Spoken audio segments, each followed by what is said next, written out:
If I asked anyone in this room for the most popular phrase from the book of Esther, it would likely be, maybe you've been brought to the kingdom for such a time as this. When we hear this phrase, it's typically in the context of, go ahead and do that thing in front of you, it's exactly why you're in this situation. We may even imagine it to be a kind of reassurance, but to Esther, it really was not. While it may have clarified the importance of the choice before her, it did not make that decision any easier. She's an orphan. She's been raised by her uncle, and now she is separated from her adopted family as a result of her marriage to a pagan king, who is the exact opposite of everything that a young girl dreams of in a spouse. King Ahasuerus is not a prince in shining armor, but a proud, ill-tempered fool, whose tendency to make bad calls in the heat of the moment has already seen one queen dethroned when she refused to parade in front of the men of the kingdom. Being queen was not something that Esther asked for, and yet it was where God placed her, so she served to the best of her ability. At one point, Esther even saves the king from an assassination attempt, and perhaps she felt that this was what God had brought her to the kingdom for. End of chapter 2, Esther's mission is accomplished. But 5 years pass, and Esther is still serving as queen. Day in and day out, like the rest of us, she's just trying to do the next right thing. And then comes word from Mordecai that Haman has designed an attack on the people of God, and as queen, Esther must rise to the occasion and save her people. Knowing the track record of the king, she finds herself in a very dangerous position.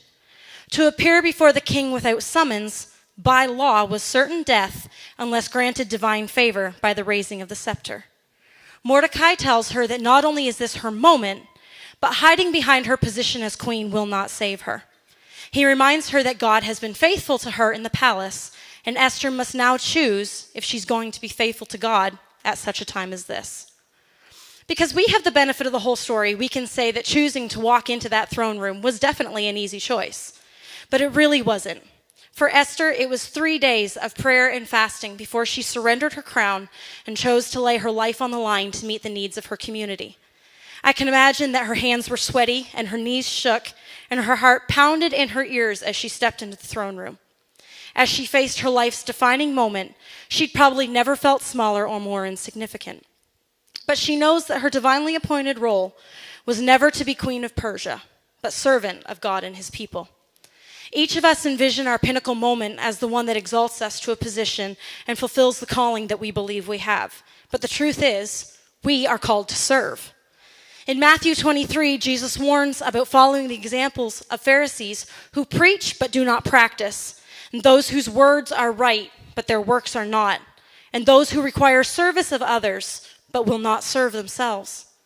In verse 11, he clearly states, "The greatest among you shall be your servant." And it's easy to want to be great, but a lot harder to do what the great ones do. Everyone wants to be Esther the queen, but no one wants to be Esther the lonely servant who wrestles with the weight of her life on the line. The defining moment of her life was not about her position, only about her surrender to God's purpose. Being queen gave her a title, but serving required far more than her position ever did. Every biblical hero is known because of their service, not because of the positions that they filled. Joseph served in every space he occupied. When betrayed by his brothers and sold into Potiphar's house, he served with excellence until nothing remained for Potiphar to worry about. Joseph had taken care of it. It wasn't glamorous. It was everyday things and dirty work, but he made sure no job was left undone. And his reward for serving at his best was a treacherous lie which sent him to prison. Here again, he served with his whole heart when others might have sulked in anger. He gave himself again to work that wasn't glamorous, everyday things and dirty work. And again, he is elevated to a point where the Bible says if anything was done in that prison, Joseph was the one responsible. At some point in Joseph's serving out his sentence, he overhears 2 of Pharaoh's disgraced servants discussing their dreams. He isn't obligated to give help of any kind, but he does, ending with a request that would the butler please remember him before Pharaoh. If we put ourselves in Joseph's shoes, that request seems reasonable. I mean, who wouldn't want to get out of prison? But staying in the prison and serving in the prison is the only path that God ordains for Joseph to make it to the palace. The Bible condenses it to say that at the end of 2 full years, Pharaoh dreamed a dream. The butler is reminded of Joseph's help, and Pharaoh calls for him. As Joseph reaches the pinnacle moment in his life and stands before Pharaoh, he knows this is not a reward from God for his good attitude in prison. It was because he was called to serve in yet another capacity. The level and place of responsibility change many times for Joseph, but the call to serve remains the same. Years later, after the crisis has passed, Joseph's brothers begin to worry that they will feel Joseph's anger for their betrayal.